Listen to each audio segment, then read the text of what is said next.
Halo, perkenalkan namaku Anissa. Aku kurang tahu apakah yang kubuat ini sejenis dengan podcast atau video tanpa visual. Tapi yang lebih penting, semoga maksudku tersampaikan. Aku pada beberapa bulan lalu masih percaya bahwa aku saat ini terbentuk karena suatu kejadian yang ada di masa lalu. Namun setelah membaca buku Berani Tidak Disukai, buku terjemahan dari The Courage to be Disliked, karya Ichiro Kishimi dan Fumi Takekoga, pola pikirku berubah. Yang tadinya aku percaya bahwa adanya sebab akibat antara masa kini dengan masa lalu. Namun sekarang aku berusaha untuk mengubah pandangan itu. Ya, walaupun tidak semudah dan secepat yang dibayangkan.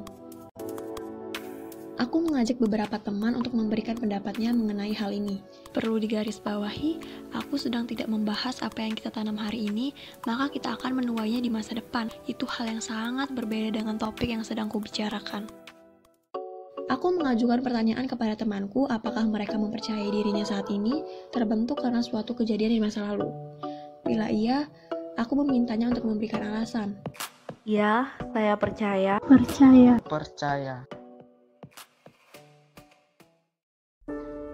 Saya adalah salah satu anak yang mengalami broken home.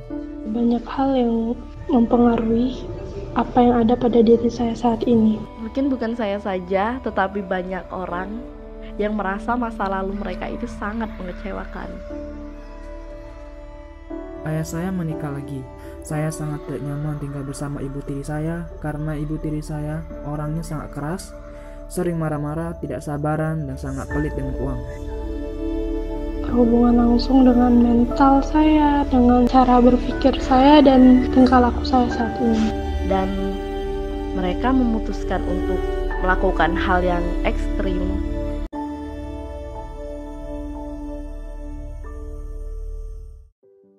Aku menggunakan contoh kasus yang ada dalam buku tersebut untuk kuberikan kepada temanku. Seorang pemuda mengurung dirinya di kamar beberapa tahun lamanya. Dia berharap keluar dan bahkan berpikir ingin punya pekerjaan jika memungkinkan. Namun, kalau dia mengambil satu langkah saja untuk keluar, jantungnya berdebar dan lengan serta kakinya menjadi goyah. Dia tidak bisa keluar bisa saja karena hubungannya dengan orang tua, atau karena dia direndung di sekolah. Intinya, ada insiden pada masa lalu yang menjadi penyebab utama sebagai hasilnya dia tidak bisa lagi keluar. Ada sebab sebelum akibat.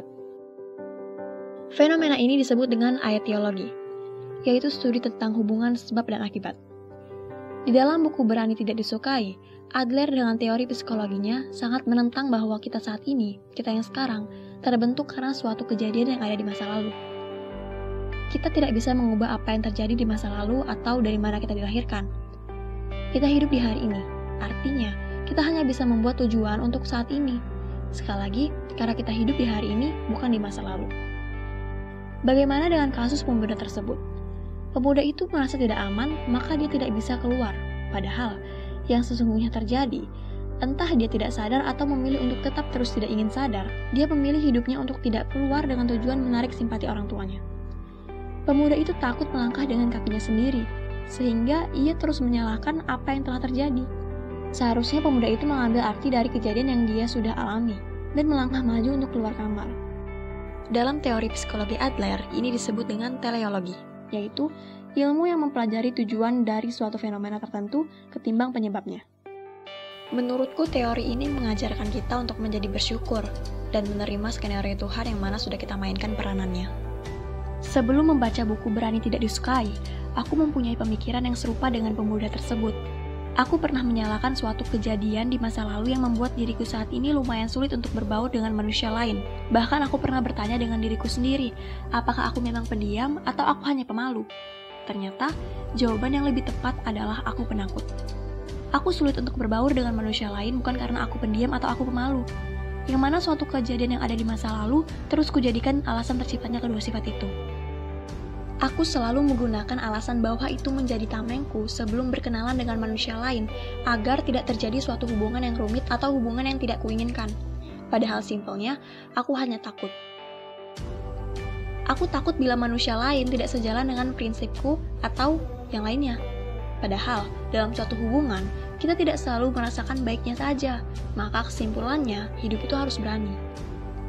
Sejujurnya, percaya tidak percaya perihal kita yang saat ini terbentuk dari adanya suatu kejadian yang ada di masa lalu, hanya kuasumsikan sebagai simbol dari bagaimana pola pikir yang kita tanam.